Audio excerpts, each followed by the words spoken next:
তো হ্যালো ভাই ব্রাদার, কি খবর সবার? আজকে আমরা দেখব হিরো আলমের একটা মুভি, সাহসী হিরো আলম। সাহসী হিরো আলম কামিং সুন।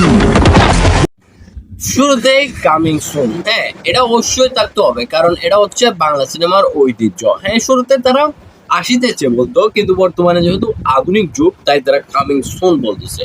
হ্যাঁ, এটা হয়তো আমাদের বাংলা সিনেমার অনেক বড় একটি উন্নতির ধাপ। তরুণ সৃষ্টিকারী আনপ্যারালাল চ্যালেঞ্জিং হিরো আলম।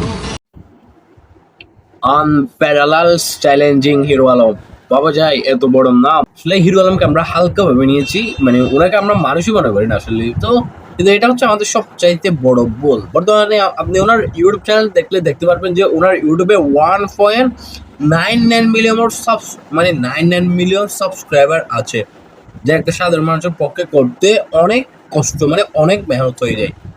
কিন্তু হিরো আলম ওইটা অ্যাচিভ করেছে, আসলে গ্রেট। সাহসী হিরো আলম। ভাই, একটা হিরো আলম লাভ দিয়েছে, চারটা হিরো আলম হয়ে গিয়েছে। মানে লাভ দিলে ষাটটা হিরো আলম।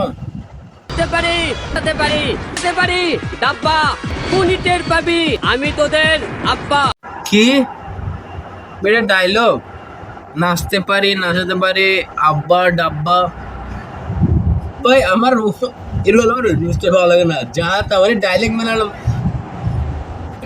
মিলানোর জন্য যা তা, মানে ডায়লগ ম্যাচিং করার জন্য যা তা তো বলে দিবেন, যা তা দর্শকদের কিছু শোনাবেন।